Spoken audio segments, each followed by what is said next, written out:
Story 1. The AirTag in my trunk. At 11:42 p.m., my phone warned me, unknown AirTag detected near you. That was the moment I realized I wasn't alone in my car. 11:42 p.m. The exit ramp curved like a question mark and my phone chimed. Yellow sodium lights, wet pavement, wipers on low. I was alone in my old Civic, heat on feet, windows fogged at the edges. The dashboard rattled on bumps. A takeout bag on the passenger floor breathed grease.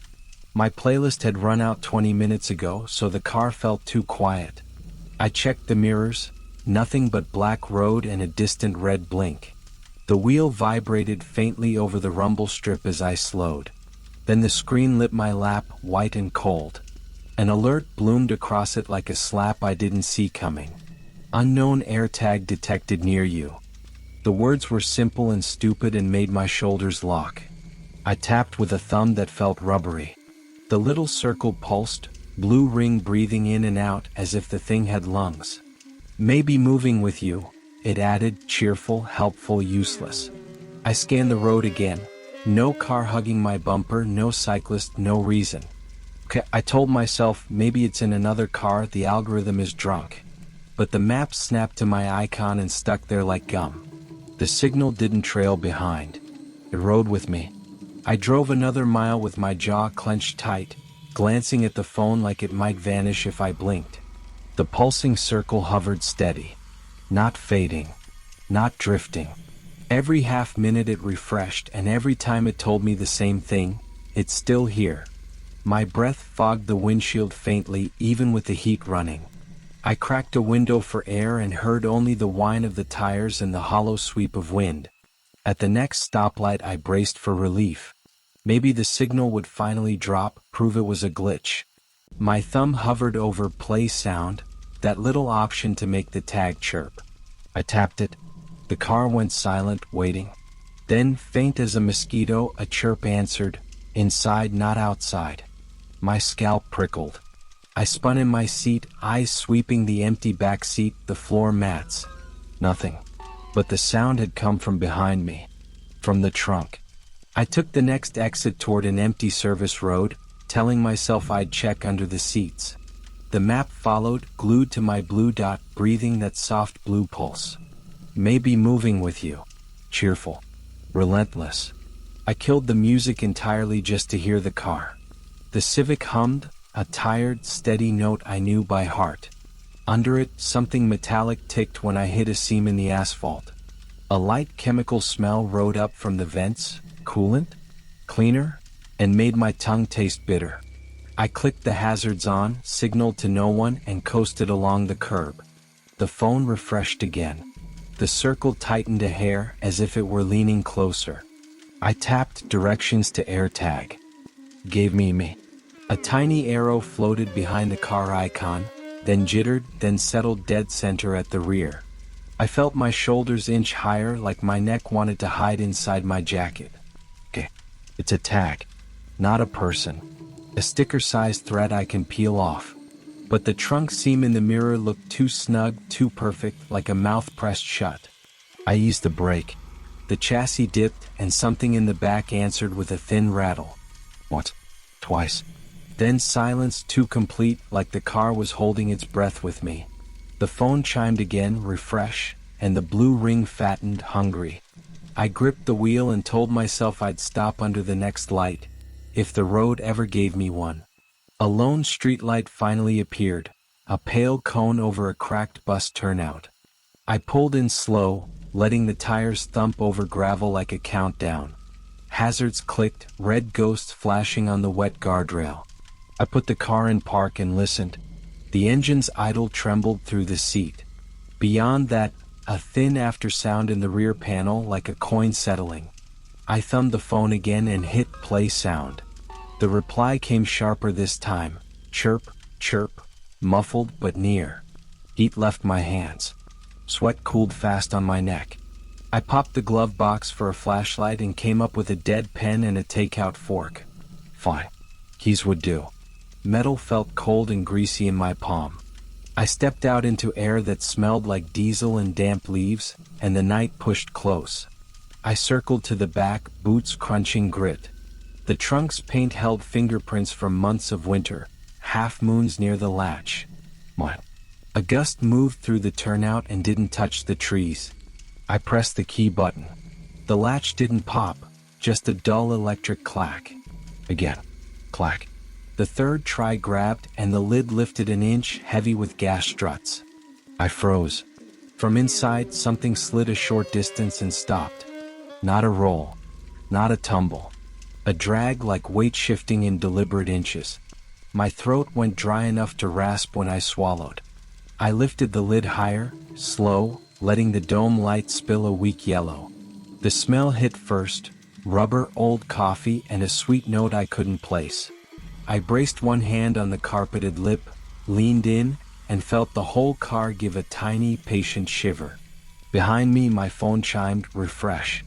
I jerked back from the open lid, scanning the turnout as if someone might step forward to claim it. But the road stayed empty, just a strip of black ribbon under the yellow light. The dome light buzzed faintly, throwing a weak glow into the trunk. Inside, jumper cables, a half-flat soccer ball, an oil-stained blanket. No box, no bag, no reason. I pressed the key fob again, waiting for another rattle, another breath from the dark. Silence. Then my phone trembled in my pocket. Last seen, directly behind you. The words felt colder than the night air. I didn't turn. My knees locked and a pressure spread in my chest like a fist. I whispered to no one, "Would you have kept driving?" The trunk vibrated, a slow tremor like someone testing the lid from inside. The blanket shifted an inch, heavy as if pulled by unseen hands. I stepped back, hand raised like I'd slam it shut, though my grip shook. My mouth was dry enough to taste iron. I glanced at the map again. The circle bloomed red, then blue, then held steady. Every part of me screamed to run, to leave the car and vanish down the service road. But instead, I leaned closer, almost against my will, staring into the shallow dark of the trunk. The smell grew sharper, that sweet sick chemical note I still couldn't place. My phone chirped once more, softer now, almost affectionate. The AirTag was still there. Or someone wanted me to think it was. I slid my phone into flashlight mode and lowered it until the beam kissed the carpet. Fibers glittered with dust. A smear of oil like a fingerprint dragged toward the spare. I lifted the mat with 2 fingers. Bare metal. No disc. No tape. The beam climbed the underside of the lid, past the emergency release, where a ring of fresh adhesive marked a clean circle. Whatever had been there was gone. Recently. The pass-through to the back seat sat latched, but the felt around it was scuffed as if nudged from the cabin side. My phone vibrated again. Last seen, directly behind you. Wind pressed the lid and the whole trunk gave a slow, heavy shiver. I turned in a quick, ugly motion and swept the back seat with light. Just seatbelts and shadows. When I looked back into the trunk, the sound stopped like a held breath. I raised the lid all the way and the night poured in. Nothing waited there. Nothing. I closed it, gentle as if not to wake something. The alert faded to gray, signal lost, then returned for a heartbeat, pulsing like a blink. I drove home with the dome light on, windows cracked, checking the mirror until my eyes hurt. At my building, I opened the trunk again under the garage fluorescence. Empty still. The adhesive ring looked drier now, less bright, like it had always been there.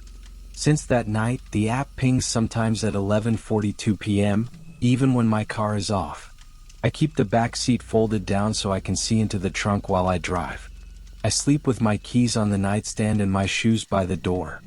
If anyone has found a clean circle of glue where a tracker used to be, tell me I'm not the only one. And if it were your exit ramp, your trunk, your phone whispering behind you, would you have kept driving? Story 2. The bag I borrowed a friend's backpack for one night. The AirTag chime that followed me home hasn't stopped since. 7:10 p.m., apartment hallway, an AirTag chime echoes. Not loud. Bright. Like a coin flicked on tile. I'm juggling mail, keys, and the backpack I borrowed from Evan. Third floor carpet smells like cleaner and old rain. My phone lights the corridor blue as I fish for the lock. Someone's TV laughs behind a thin door. I don't. The chime comes again, 2 notes, then silence like a held breath. I tell myself it's the stairwell. A neighbor's keys. I tell myself a lot of things when I'm alone. The deadbolt sticks. I shoulder it open. Inside, I drop the borrowed bag by the door where the light dies. Shoes off, hoodie on the hook, normal routine like a spell. The phone vibrates against my palm, a cold insect buzz. AirTag has been moving with you, the screen says. Bold text. Little map dot sliding across my evening. I thumb open settings, more curious than scared. Evan's bag is scuffed black nylon, 1 squeaky zipper tab. I never noticed if he keeps an AirTag. Another chime spills from the quiet, a glassy, polite ping. It sounds closer now, as if it followed me in. I open Find My. Blue rings bloom on the screen. Unknown AirTag near you. No name. No owner. The dot crawls along a line that is my hallway. Another ping. Fainter, metallic, from the backpack by the door. I crouch. Nylon smells like rain and cold metal. My fingers find the squeaky tab, greasy smooth with use. Front pocket. Receipts, a crushed mint, a paper clip that bites. Main pocket. Laptop sleeve, dust, nothing round or white. I press on the fabric. Something knocks back, small as a coin. The zipper trembles under my thumb. I set the bag down and step away. Hands up. The phone buzzes again. AirTag has been moving with you. I don't move. The bag doesn't move. The dot moves anyway. On-screen distance shifts. 7 feet. 9 feet. 6 feet, like someone is pacing with it. I try precision finding. The arrow staggers, then points past the bag. A polite ping answers from the dark end of the hall. Not from the floor. A little higher. The borrowed bag sits where I left it, quiet as luggage in a museum. But the sound keeps walking. I call Evan. It rings once, then dumps to voicemail. Hey, weird question. Do you keep an AirTag in your bag? I don't send it. I don't want to sound paranoid. Another ping answers for him. Thin, bright, impatient. I kneel again. Side pocket. Quarters, lint, a boarding pass stub. Hidden compartment with a Velcro hiss. Pens, a USB stick. No white disc. No silicone loop. I press along the seams. Something crunchy, just tape over frayed fabric. The zipper squeaks, a tiny animal clear in the hush. On my phone, the text stays, AirTag has been moving with you. I set the phone flat on the shoe bench and take 2 steps back. I can see everything from here. Bag, hallway, kitchen mouth, closet door. Nothing moves. The dot moves. 5 feet. 4 feet, across the living room on the map. A new ping slips out of the dark like a smile. It doesn't come from the bag. It comes from the closet. Cold air nudges my ankles. The heater clicks uselessly. There's a sweet, dusty smell behind the coat door, like old dryer sheets. My hand hovers over the knob. The phone vibrates again, insistent. Tracking notifications enabled. The arrow points past my fingers, inside. I grab a flashlight from the junk drawer. Weak cone. Yellow edges. I slide the closet door an inch. Wood scrapes. The ping stops. Silence rushes in, big and thick. Coats hang like quiet people. Umbrella tips point like needles. I aim the light at the floor. Scuffed tile. My prints and others. 2 small arcs in dust. The size a coin would make, dragged. My breath fogs the beam. I wait for the sound to betray itself. Phone buzzes instead. AirTag detected near you for a while. The map zooms, unhelpful and close. The ping resumes, higher now, from the back panel. There's a panel behind the coats. A cheap fiberboard square. I didn't know it was loose until my nail slid under it. The flashlight wobble makes the screws look like eyes. I press. The board flexes. Cold air slips through and slicks my skin. The ping hits from inside the wall. Crisp. Right in my teeth. I swallow. Knock once. Something answers with the softest tap. Not echo. Not pipe. A patient fingertip. I push the panel a little more. The opening smells like dust and sweet rot. Phone in one hand. Light in the other. The bag by the door gives a tiny zipper squeak like it remembered me. I back out of the closet and face the bag. If the tag's inside, I can end this. If it isn't, then the sound lives in my walls. The phone map jitters, arrow tugging between door and closet. Tom. A single, polite note from behind me. I kneel by the backpack anyway. Nylon rasps under my palm. The zipper tab is cold, a tiny tooth biting my finger. I draw a breath and hold it just like at the dentist. Slow pull. Metal teeth sigh open inch by inch. Behind me, the closet answers with an almost laugh of a ping. Front compartment first. Nothing. Second sleeve. Nothing. Lining seams. I press until my nails ache. Empty. I unzip the main pocket all the way. The sound keeps chirping, inside the closet, steady as a metronome. Receipts, crumbs, a pen with no cap. No AIRTAG. Would you check the wall first? The thought arrives like a whisper I didn't make. I snap the bag shut. The zipper squeals like it hurts. Find my refreshes. The dot slides through the closet outline again. Another ping, close enough to taste in my molars. Whatever is chiming is not in the bag. It is waiting behind that panel. I lift the panel. Fibers crumble like stale bread. My light slips into the stud bay, catching silver webs and nail heads. Insulation hangs like torn felt. There's a strip of old duct tape. In the center, a clean circle where something used to stick. Below it, a thin nylon cord disappears down along the pipe chase. The ping fires point blank, bright enough to make my teeth hum. Find my redraws. The dot slides along the wall toward the bedroom. Something shifts inside the cavity, cloth against wood. A sleeve maybe. I whisper to nobody, don't be in there. If it were your wall, would you open more? I ease the panel back but don't press it shut.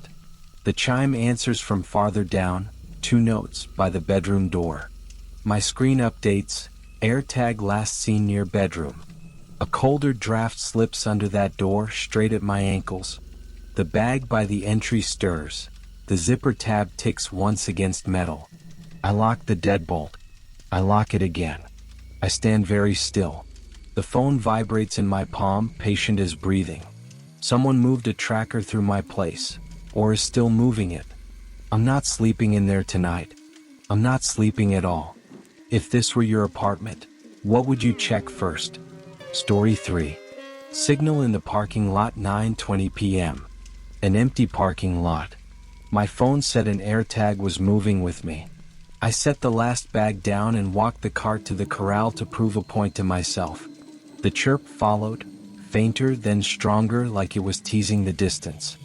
I turned my phone's volume up and hit play sound again. This time it answered from the car, low and right. Rear quarter.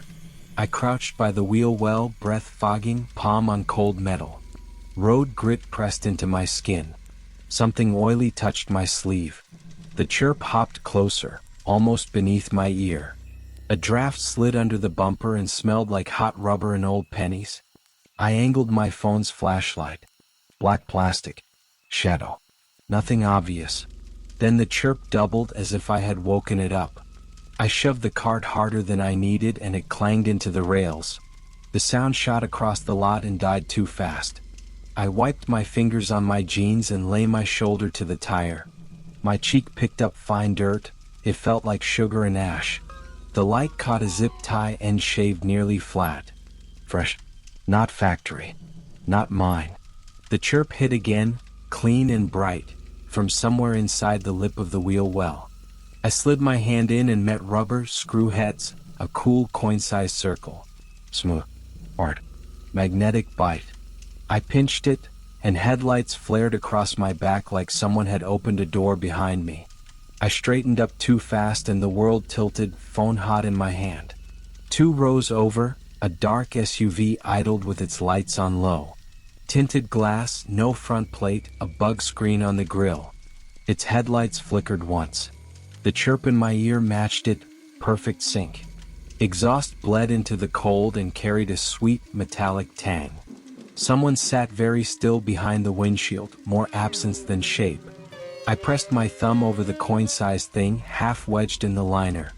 It hummed faintly against my skin like a tiny throat clearing. The app said very near. The map stopped being useful. The SUV's lights blinked again. The chirp answered like a metronome. I forced my shoulders to loosen and tried to look bored. Locked the car. The fob's chirp was thin and embarrassed next to theirs. I slid the tracker loose and let it drop into the cart's child seat. The cart rolled a foot and the AIRTAG sang from the plastic grate. The SUV's headlights steadied, then dimmed, as if listening. I pretended to read my receipt. My camera was already up. I snapped what should have been the plate, only glare and a smoked cover. A shape shifted in the driver's seat. The engine note rose a hair. Behind me in my car something ticked twice inside the dash. The AIRTAG chirped from the cart, and faintly somewhere closer. I didn't put the cart away this time. I pushed it between two empty spots and let it drift. The AIRTAG in the child seat trilled as it rolled, decoy bright. But the other chirp, softer, smug, stayed with me. I unlocked, slipped into the driver's seat and killed the dome light with my thumb. The car smelled like cardboard and winter air. My phone screen painted my hands a flat blue. 2 AIRTAGs detected, it said for half a second, then one vanished. A tiny click came from above the glove box, polite as a pen cap. I froze and felt heat collect under my jacket. The SUV shifted position without moving, an illusion from the lights going low, then high. I watched the rear view until my eyes watered and the taillights of nothing burned into my vision. I cracked the window an inch. The cold slid in thin as foil. The chirp returned right under the dash like a drip behind plaster. Another sound bled in with it, a distant beeping from the cart rolling toward a drain. I pictured the parking lot camera domes. Painted bubbles. Probably fake. My thumb hovered over 911, then moved to the store number instead. Clockwise, my old habit, 3 knuckles tapped the steering wheel. My brain held 2 maps at once, mine to the exit and someone else's to me. The SUV's headlights blinked twice, slow like a nod. I made a plan that felt smart and small. Re-enter the store, ask for an escort, let cameras do the rest. Then the SUV's lights dipped and rose, beep, chirp, like it could hear the thought forming. I put the phone on Do Not Disturb and slid the key into accessory, deadening the dash. Silence pooled, thick and warm. The second chirp vanished. Only the decoy trill from the abandoned cart came back thin and distant. My door hinges sighed when I cracked them. Cold air bit the sweat under my collar. It smelled like wet concrete and radiator dust. I stepped out slow, one toe touching ground first, then heel. The SUV idled exactly 2 rows away now, angled toward my bumper. I pocketed the key and crouched by the front wheel, knuckles whitening on the flashlight. The beam cut a pale knife across rubber and road salt. A black line of undercoating flaked when I touched it. It crumbled like stale cake. I slid my hand under the lip of the bumper and felt plastic clips, ridged and clean.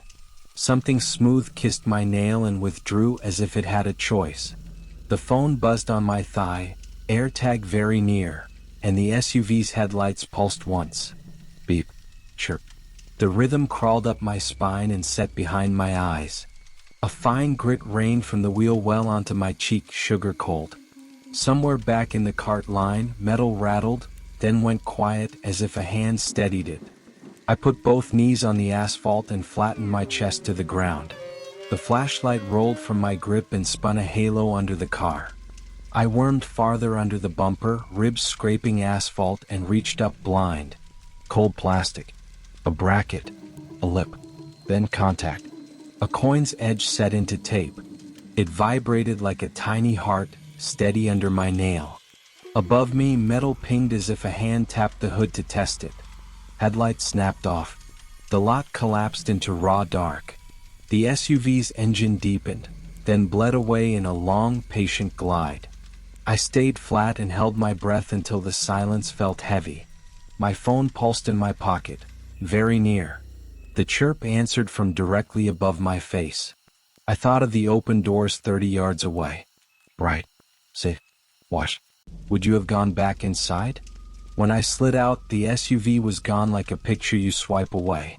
My decoy cart bumped the drain and went still. Its trill died. The other chirp didn't. Kept time in my dash. Inside, not under. I shut the car off. It kept singing. I opened the door. It kept singing. In the glass of the storefront, I watched myself hold very still. A manager waved from behind the registers, slow and uncertain, like I was the problem. I pocketed the key and walked toward the light anyway. The chirp followed, cheerful and close.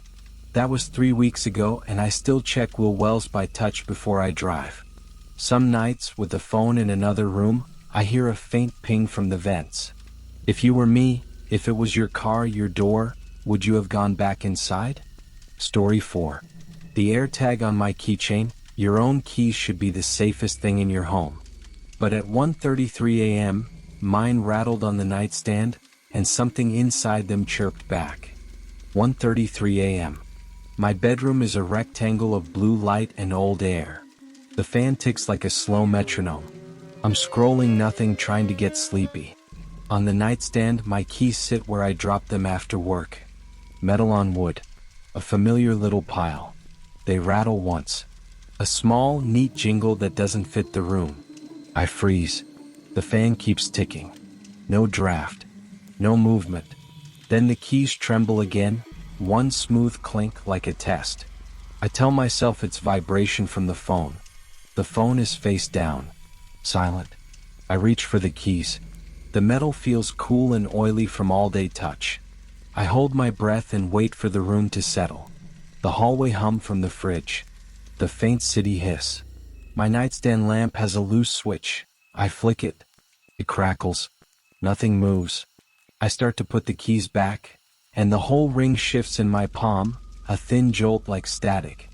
A tiny sound answers from somewhere inside the pile. Not the soft slap of plastic. Not metal. A bright little chirp, needle clean twice. My fingers close around the ring, and for the first time tonight, I feel watched. I set the keys down and flip my phone. Face ID wakes a cold glow across the room. No calls. No texts. A small banner sits under settings like a quiet bruise. Item detected near you. I tap. The screen shifts to find my before I can doubt it. Unknown AirTag has been moving with you for a while. The words feel wrong in my bloodstream. I don't own an AirTag. The fan clicks once like punctuation. In the reflection on my black window, I look smaller than I should. I tap continue.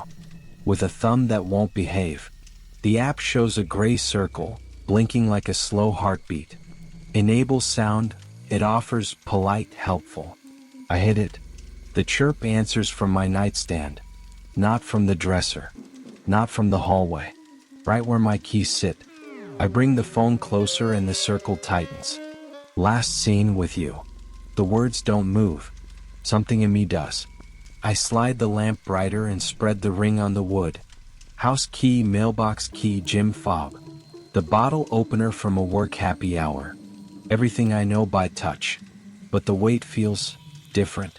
Like a coin taped under the pile. I run a nail along the leather tag. Find gummy residue I don't remember. There's a tiny extra split ring, hair thin, threading something hidden under the fob. The metal smells sweet and dusty like coins in old pockets. The circle on my phone tightens again, patient. I tap learn more. It offers warnings in calm, helpful language. This AirTag may belong to someone else. The owner can see its location. A serial number waits behind another tap like a locked door. My thumb hovers but doesn't press. The chirp sounds again, sharper, closer, inside the leather. I pinch the seam. It gives with a small papery crackle. Something flat shifts inside. My breath sticks in my throat. I lift the keychain an inch and the chirp rises, urgent. I'm not alone in this room. I slide a butter knife under the leather seam. The glue gives with a soft, tacky peel. Inside, a white disc thinner than I expected. Pressed flat, wrapped in black electrical tape. A hair-thin split ring pierces the leather from the inside. Someone threaded it on, then sealed it shut. The chirp fires right against my thumb, needle bright. The phone zooms tighter, play sound, nearby. I lift the keychain and the chirp climbs like it's pleased. The fan ticks. My mouth tastes like penny metal. It isn't mine. That thought lands with its own weight. Who touched these keys long enough to do this? Not work, I keep them in my pocket. Not the bar, I kept them clipped to my belt. My building's handyman had them last week to check the radiator. He jokes about how people lose things. He smiles slow. There's a new connector on the ring, a tiny knurled link I don't recognize. My thumb finds a nick on it like teeth marks. I unscrew it and the extra ring loosens, swinging like a lure. On my phone, the gray circle doesn't move. It waits. I pry the tape and the disc slips free. It hits the floor with a light ceramic tick. The chirp jumps, bright and relieved, then stops. Find my redraws. New text slides up. 2 AirTags detected. The second dot blinks from the same room. Not the floor. Not the keys. Somewhere shoulder high, drifting slow like it's pacing. The fan ticks. The hallway fridge hum climbs a note. I sweep the lamp beam across the dresser, mirror, curtain rod. The dot inches closer in time with the beam. I yank the window and pitch the whole keyring into the alley. Metal clatters and skitters against wet concrete. My phone follows the first dot downward, out and away. The second dot doesn't budge. It crawls toward the bed frame, then past it, then back toward me. A new banner blooms, neat and polite. This AirTag may be attached to an item you're carrying. I'm not carrying anything but the phone. The room smells like old dust and something faintly sweet. The lamp switch crackles under my thumb. A soft sound answers from the hall, shoe rubber turning on carpet. I mute the lamp and stand in a square of phone light. Every hair on my arms lifts. The dot reaches the door. Stops. A pause, like breath held on the other side. Then the chirp, fainter now, through wood twice. The peephole is just a dark coin. I don't look. I move the chair against the knob and step back. The fan ticks, steady, useless. Would you still try to sleep? The thought writes itself in my head. I press the phone to my chest to muffle its light. The dot pushes right up to the inside edge of the door. Closer, then nothing. Silence unthreads through the apartment, slow and thin. No footsteps. No elevator. Find My keeps the second dot alive, pulsing, patient. I sit on the floor until the blue light of morning, watching it breathe. The keys stay outside, slick with alley water. I haven't brought them back in. I keep a chair braced under the knob now. And most nights, around 1:33, the dot wakes and moves toward me again. Story 5. The package on my porch. At 5:45 p.m., I found a small box on my porch, humming faintly, right before my phone warned me an AirTag was moving with me. I live in a quiet cul-de-sac with trimmed hedges. Same porch light I forgot to fix, buzzing weak and warm. The box sits off-center on the mat, not on the step. No shipping label. Just craft paper, tight tape, neat corners. The hum is real, like an electric toothbrush far away. I put my ear closer. The wood rails hold a day's heat. My neighbor's sprinkler ticks. The air smells like wet vinyl. I never ordered anything. I've been careful with deliveries. Something about the weight of silence says, don't touch it yet. I glance at my phone and open the doorbell app. The 5:44 clip shows an unmarked white van idling crooked. No company logo. Slide door, half rust at the seam. A man steps out in gray, cap low, never facing the lens. He doesn't ring. He places the box, 2 hands, very careful. Then he turns the box slightly, like lining up a shot. He waits 3 seconds at the edge of the frame. The van door shuts once, soft. Once again, a subtle echo. My porch light flickers exactly then, a slow breath. He is gone before my motion alert even finishes chiming. I step back inside to grab gloves. Habit for moving boxes. As the door closes, my phone vibrates once hard. AirTag detected near you. Then a smaller line, moving with you. I don't own an AirTag. I tap for details. Unknown AirTag, first seen, near your current location. A tiny map dot overlaps my porch like a birthmark. The hum seems louder with the door. Between us, I hold still. My tongue tastes metal like a battery. The app offers play sound. I don't press it. I need proof before I make it angry. I crack the door and the buzz of the porch light returns. The box sits the same, but the tape edge curls a hair. A breeze would lift the leaves, not the tape. I crouch. The mat smells damp, old soap and dirt. The phone pings again. Unknown AirTag has been moving with you. It gives an approximate distance, close, then a gray circle. I slide my foot under the mat corner. Nothing taped there. I lift the box a finger width to check beneath. The weight shifts like sand sliding to one side. Then the box shifts back on its own. I rewind the doorbell clip frame by frame. When he sets the box down, his sleeves ride up. A thin wristband, black like a fitness tracker without a face. He glances past the lens instead of at it, trained avoidance. There's a notch cut in the tape line, too neat to be accidental. The porch light dips again as his hand hovers over it. He doesn't knock because he wants the camera to be the knock. The hum under the box pulses once, there then gone. My phone maps a gray circle that widens then tightens. Something is waiting for me to make the next move. I check the street through the side window slit. Dusk flattens everything. Lawns, mailboxes, the basketball hoop. A white van could hide behind any parked SUV out there. The neighbor across from me waters his fern with headphones on. He looks up once when my porch light flickers. He waves. I don't wave back. I don't want attention. I slip outside again and shut the door until it clicks. The box sits obedient, tape corner lifted like a hangnail.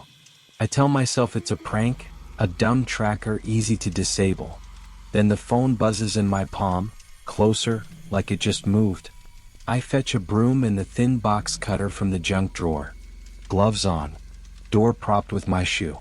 The porch boards creak under one heel. I slide the broom bristles against the box and nudge. It slides an inch, shivering like something inside resists. The hum deepens then steadies, a pocket fan against wood. My phone offers find nearby, with a signal dot. The dot swells when I point the screen toward the box. The air smells like hot dust and the faint bite of glue. I hear a car idle somewhere behind the houses. I lean close and listen for liquid, for ticking, for anything. Only that electric throat sound, soft and confident. The tape seam shows tiny punctures along one edge. Not torn, punched like by a careful tool. My doorbell camera dings a stale alert from 2 minutes ago. No one at the door. Just the emptiness of my own porch. I press the mat corner down, slide the box half an inch back. It doesn't like that.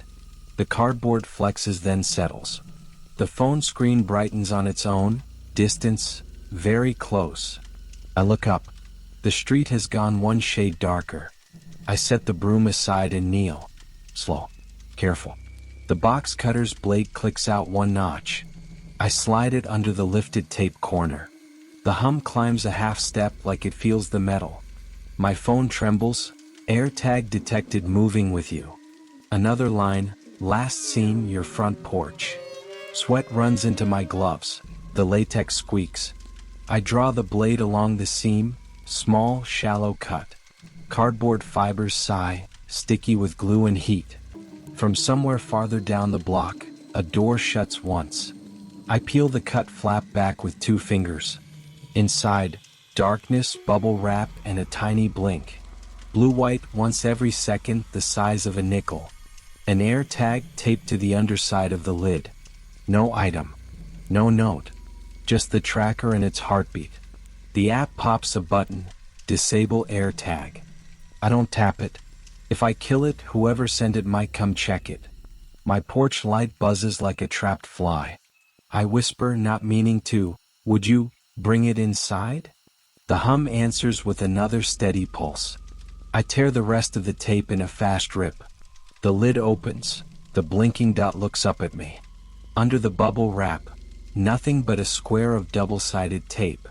The AirTag sits in a tiny cutout, snug as a jewel.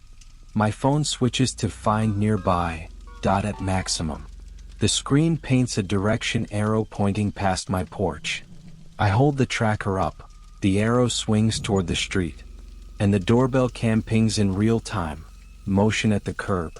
A white shape shifts between two cars like it changed its mind. My neighbor's sprinkler cuts off. The whole block exhales. I back into the doorway and lock the deadbolt. The app adds a new line I haven't seen before, owner nearby.